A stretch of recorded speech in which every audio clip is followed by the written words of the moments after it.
অন্তর্বর্তী সরকারের প্রধান উপদেষ্টা ডক্টর মোহাম্মদ ইউনূস এখন পর্যন্ত দেশ পরিচালনা করছেন শেখ হাসিনা সরকারের তৈরি করা বাজেট দিয়ে, তার বরাদ্দকৃত অর্থ, তার যে আর্থিক ব্যবস্থাপনা ছিল সেটি অনুসরণ করেই এখন পর্যন্ত তিনি নতুন কোনো আর্থিক নীতিমালা, ব্যবস্থাপনা কিংবা কোনো পলিসি যে ঘোষণা করেছেন বিষয়টি সেরকম না।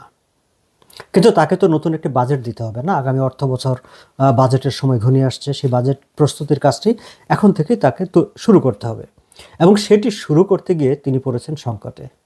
কারণ একটি রাষ্ট্রের বাজেট প্রণয়ন করতে হলে তার অর্থ কোত্থেকে আসবে, তার একটি খাত থাকতে হবে, অর্থের যোগান থাকতে হবে।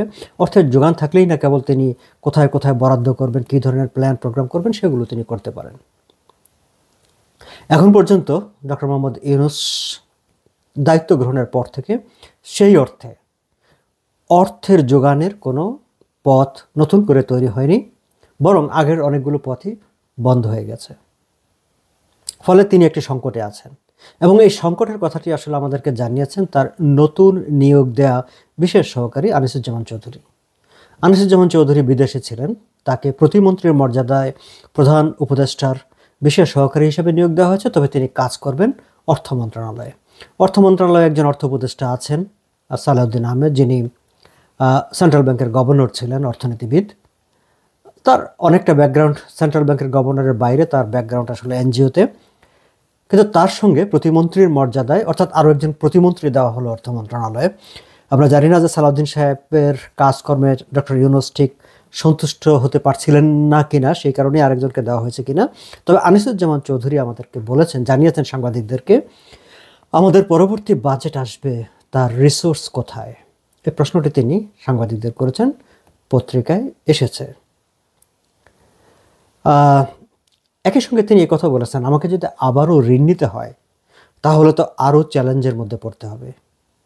দর্শক, আপনারা জানেন, আমি আমার গতকালকের ভিডিওতে আলোচনা করেছিলাম যে গত 6 মাসে প্রায় 7,000 কোটি টাকা ঋণ করেছে সরকার ব্যাংক ব্যবস্থা থেকে।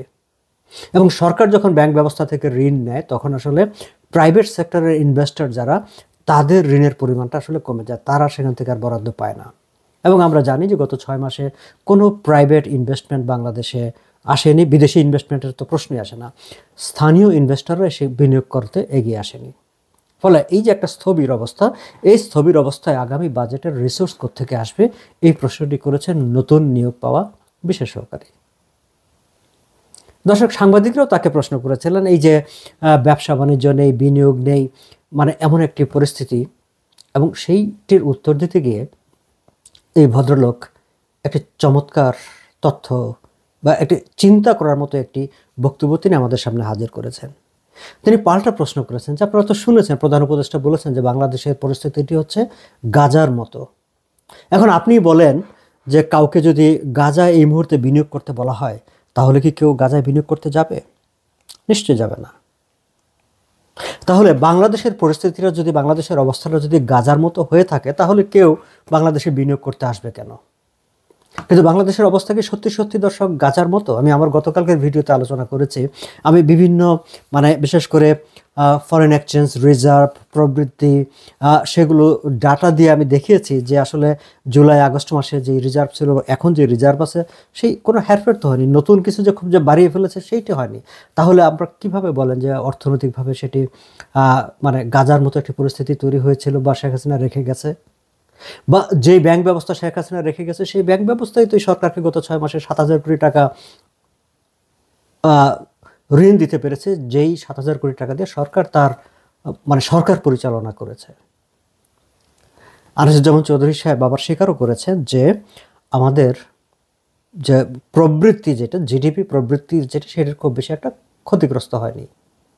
দর্শক, এই দুটি জায়গা নিয়ে আমার আজকের আলোচনার বিষয়বস্তু।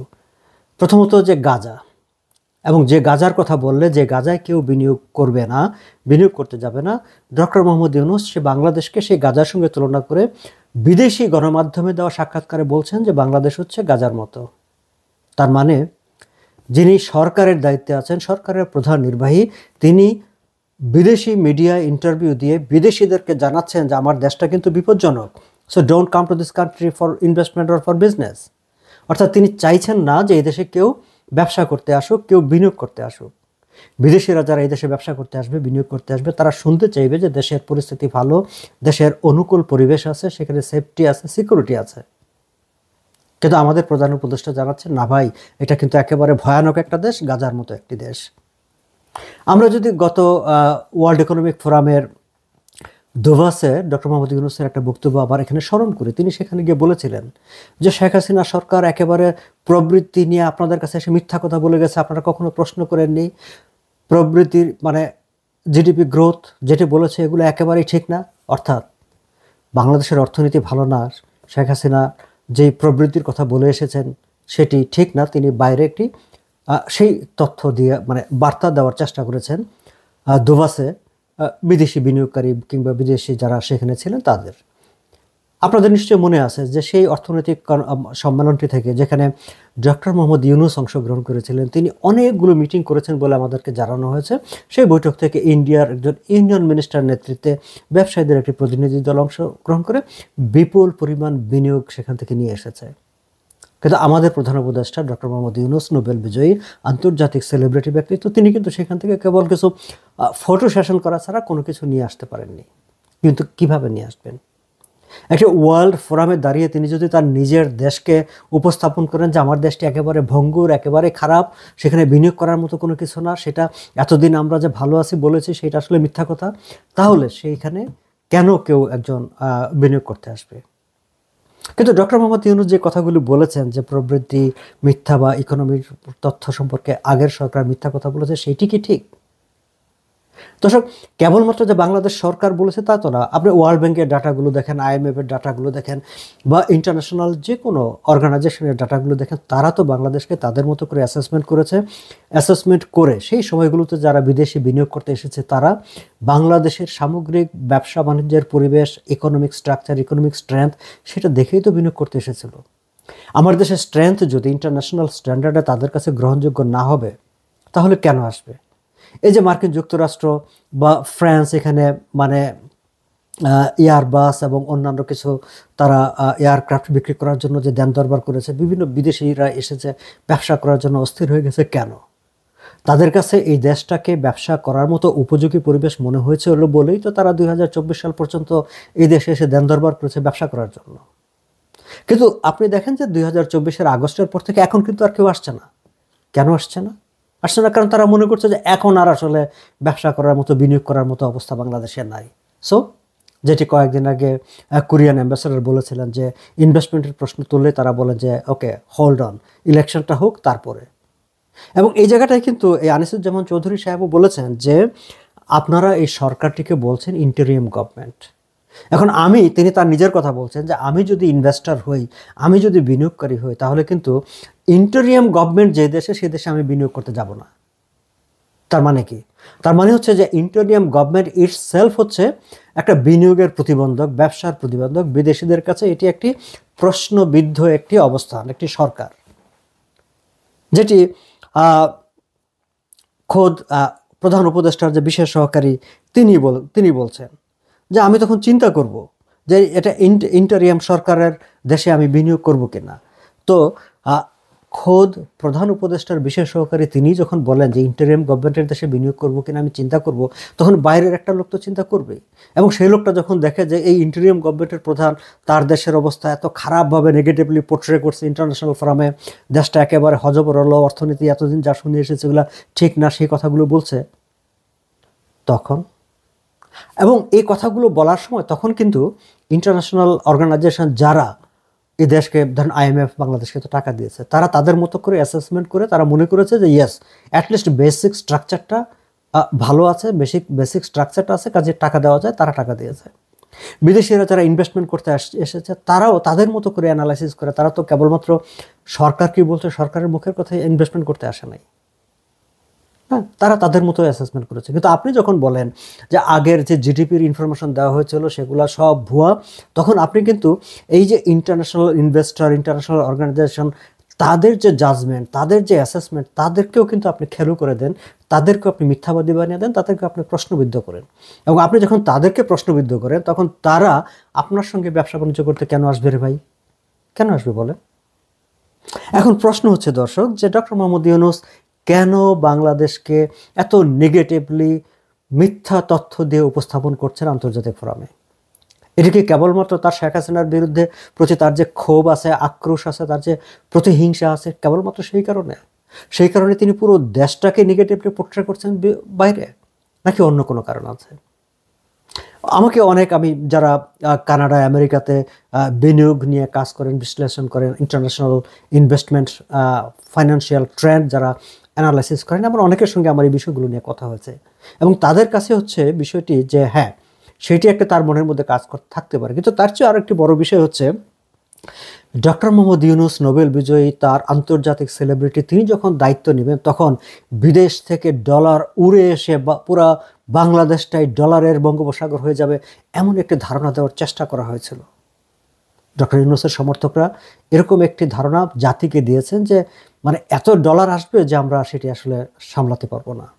হ্যাঁ, মার্কিন যুক্তরাষ্ট্রের প্রশাসনের পরিবর্তন না হলে হয়তো পরিস্থিতিটা একরকম হতো, যেটি গার্ডিয়ানের নিউজে উল্লেখ করা হয়েছে যে বাইডেন প্রশাসনের পলিটিক্যাল অ্যান্ড ফাইন্যান্সিয়াল ব্যাকআপ ছিল ডক্টর ইউনূসের পেছনে, ফলে সেই ব্যাকআপটা এখন আর তার নাই। কিন্তু আমরা বাস্তবে কি দেখলাম? আমরা বাস্তবে দেখলাম যে গত 6 মাসে আসলে not a single foreign investment, বরং বেশ কিছু ফরেন এইড সেগুলো কাট হয়ে গেছে, নতুন কোনো বিদেশি সহায়তাও আসেনি। তার মানে হচ্ছে যে তিনি তার যে ক্যারিশমা, তার যে ক্যাপাসিটি দেখাবেন যে বিদেশিদের বিনিয়োগ আনা, বিদেশিদের সাহায্য আনা বা বৈদেশিক, সেগুলো কিন্তু তিনি পারেননি। এবং তিনি এই যে পারেননি, সেই ব্যর্থতাটা ঢাকার জন্যে তিনি আগের সরকারের বিষয়গুলোকে এমনভাবে পোট্রে করছেন যে দেখো, আমি তো আসলে চেষ্টা করেছিলাম, কিন্তু আগের সরকার অর্থনীতিটাকে এমনভাবে রেখে গেছে যে তারা কেউ আর সাহস পায়নি।